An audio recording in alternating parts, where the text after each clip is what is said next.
আমার ব্যক্তিগত লক্ষ্য থাকবে আমি আমার টিমকে ভালো খেলে ভালো জায়গায় নিয়ে যাওয়ার এবং ওয়ার্ল্ড কাপ কোয়ালিফাই করা। ক্রিকেট ফুটবল সব জায়গায় খেলা যায়, কিন্তু আমাদের হকিটা খেলতে একটু সমস্যা। আমার মতো যা একটু সময় পেতাম আমাদের প্রস্তুতি আরও ভালো হতো। সেই ক্ষেত্রে মনে করেন মালয়েশিয়া কোরিয়ার সাথে আমরা আরও ফাইট দিতে পারতাম। আমরা যারা আছি তারাই সব একত্রবোধ হয়ে চেষ্টা করবো যাতে হকিটাকে সামনের দিকে নিয়ে যাওয়া যায়। পাকিস্তান সরে যাওয়ায় আমাদের সুযোগ মিলেছে, এই সুযোগটাকে কীভাবে দেখছেন? আসলে সুযোগটা আমাদের কাছে অনেক বড় কিছু, কারণ আমরা গত অনেক বছর পর আপনার এশিয়া কাপে আমার বাদ পাই না, বাট পাকিস্তান সরে গেছে বলতে পারেন আমরা একটা চান্স পেয়েছি। চেষ্টা করবো চান্সটা কাজে লাগাতে, ভালো খেলে যদি বাংলাদেশের জন্য কিছু একটা ভালো করতে হবে। কারণ এবার আমাদের সুযোগ হচ্ছিল যদি আমরা টপ 6-এ থাকতে পারি সেক্ষেত্রে আমরা ওয়ার্ল্ড কাপ কোয়ালিফাইটা করতে হবে, যেটা অনেক বছর পর হবে। যার জন্য আমরা চেষ্টা করতেছি যাতে একটা ভালো কিছু করে বাংলাদেশ হকিটাকে আরও সামনের দিকে নিয়ে যাওয়া যায়। টুর্নামেন্টে মালয়েশিয়া এবং দক্ষিণ কোরিয়ার মতো শক্তিশালী দল রয়েছে, আপনারা কেমন করবেন প্রত্যাশা এবং সমর্থকরা কতটা প্রত্যাশা করতে পারে আপনাদের কাছ থেকে? আসলে যেহেতু ওরা ভালো টিম প্রত্যেকবার মতো, কারণ এশিয়ার মধ্যে হকিতে এদেরকে অনেক ভালো ধরে, তো আমরা চেষ্টা করতেছি যে ওদের সাথে কীভাবে ভালো খেলে সামনের দিকে আগে যাওয়া যায়। কারণ যদি প্রথমে আমরা ওদের সাথে বেশি জেতার জন্য আগাই তাহলে আমাদের ভুল হবে। চেষ্টা করবে ভালো খেলে কীভাবে আগে যায়, বাকিটা আল্লাহ ভরসা, ইনশাল্লাহ। এশিয়া কাপের মতো বড় আসলে আগে প্রস্তুতিটা কেমন করেছেন? পর্যাপ্ত প্রস্তুতি হয়েছে কিনা? আসলে প্রস্তুতিটা আরও হলে ভালো হতো, কারণ আমরা লাস্ট সময় জানতে পাইছি যে বাংলাদেশ পাকিস্তান খেলবে না, বাংলাদেশে যাবে। সেক্ষেত্রে মনে করেন আমার মতো যা একটু সময় পেতাম আমাদের প্রস্তুতি আরও ভালো হতো। সেই ক্ষেত্রে মনে করেন মালয়েশিয়া কোরিয়ার সাথে আমরা আরও ফাইট দিতে পারতাম। তাও যেটুকু হয়েছে আলহামদুলিল্লাহ খুব ভালো হয়েছে। আমরা চেষ্টা করবো যাতে ওদের সাথে ফাইট দিয়ে ভালো কিছুটা করতে পারি।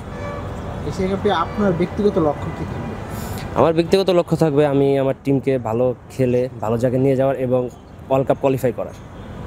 মিমো ও নাইমুদ্দিনের মতো অভিজ্ঞ খেলোয়াড়রা দল থেকে বাদ করেছে, এ নিয়ে সমালোচনা হচ্ছে, দলের ভেতর কোনো প্রভাব পড়েছে কিনা এটা নিয়ে? না, আসলে একটা প্রফেশনাল প্লেয়ার হিসাবে এটা মেনে নিতে হবে।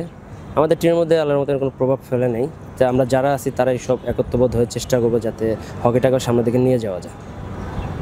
যুব হকি দল বিশ্বকাপ খেলতে যাবে, আপনারা খেলবেন এশিয়া কাপে, অথচ মাঠে নিয়মিত হকি লিগ নেই, এতে প্রস্তুতির ঘাটতি হয়েছে কিনা মনে করেন? একটু ঘাটতি হয়েছে, কারণ আপনার লিগটা হলে ভালো হয় কি আপনার প্লেয়াররা সবসময় ফিট থাকে, তারপরে সবার সাথে আন্ডারস্ট্যান্ডিং থাকে। সমস্যা যেহেতু জুনিয়রদের ক্যাম্প অনেক লং টাইম হচ্ছে, ইনশাল্লাহ ওদের আমরা দোয়া করি যাতে আমাদের জুনিয়ররাও ওয়ার্ল্ড কাপে ভালো কিছু করতে পারে। বাংলাদেশে অ্যাভেলেবল হকি স্টেডিয়াম নাই, যদি সরকার হকি স্টেডিয়াম আরও অ্যাভেলেবল করে তাহলে আরও ভালো খেলোয়াড় আসবে মনে হয়। এটা তো অবশ্যই, কারণ আপনার ক্রিকেট ফুটবল সব জায়গায় খেলা যায়, কিন্তু আমাদের হকিটা খেলতে একটু সমস্যা। সেই ক্ষেত্রে সরকার যদি মনে করেন আরও কিছু কিছু জেলায় যদি হকি স্টেডিয়াম করে দেয়, যে টার্ফের ব্যবস্থা করে দেয়, তাহলে অনেক ভালো ভালো আরও প্লেয়ার আমরা আশা করি পাবো। যদি দেশীয় কোচের বাইরে দক্ষ বিদেশি কোচদেরকে আনা হয় তাহলে আপনারা আরও ভালো প্রশিক্ষণ পাবেন মনে হয়, আর ভালো কিছু দিতে পারবেন দেশকে। এটা অবশ্যই, কারণ আমরা সব কিছু ভালো, কিন্তু আমরা টেকনিক্যালি অনেক পিছিয়ে থাকি। সেই ক্ষেত্রে যদি একটা দেশি কোচের সাথে যদি একটা বিদেশি কোচ থাকে সেক্ষেত্রে আমরা দুইটাই মনে করি আমাদের ভালো হয়, কারণ আমাদের কাছে আমরা টেকনিক্যাল সব কিছু আমরা পাই। আপনারা জানেন যে পাকিস্তান দল এশিয়া কাপ থেকে না খেলার কারণে বাংলাদেশকে এশিয়া কাপ 2025-এ সুযোগ পেয়েছি আমরা, এবং এই সুযোগটা আওয়াজ গুঞ্জন অনেকদিন ধরেই চলতেছিল।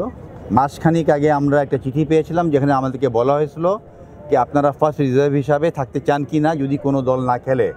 তখন আমরা বলছিলাম আমরা ফার্স্ট রিজার্ভ হিসেবে থাকবো।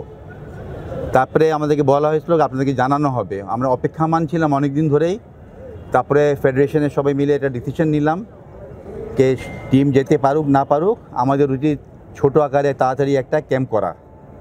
যেহেতু ওয়ার্ল্ড কাপের ক্যাম্প চলমান আছে এখানে, আমরা ওটার সাথে যোগদান দিয়ে আমরা ক্যাম্পটা শুরু করি। ক্যাম্পটা 10 থেকে 12 তারিখে ক্যাম্পটা শুরু হয়, এবং পরশু দিন আমাদেরকে এইচএফ অফিসিয়ালি জানায় যে আমরা এশিয়া কাপ খেলতেছি। আমাদেরকে চিঠি দেয়, সাথে সাথে ইন্ডিয়া থেকে আমাদেরকে ইনভিটেশন লেটারটা পাঠানো হয়, এবং আমরা গতকাল ফিকচারটা পাইছি। এখানে ফিকচারটা দেখে আমরা জানতে পারলাম ওমান যারা এইচএফে চ্যাম্পিয়ন হয়েছিল তারাও খেলতেছে না, এবং ওরা না খেলার কারণে কাজাকিস্তান আসছে। তো এখন এই হলো দুইটা গ্রুপ। আমাদের টিম প্র্যাকটিস করতেছে। আজকে একটা বাংলাদেশ সেনাবাহিনীর সাথে আমরা একটা প্র্যাকটিস ম্যাচ রাখছিলাম।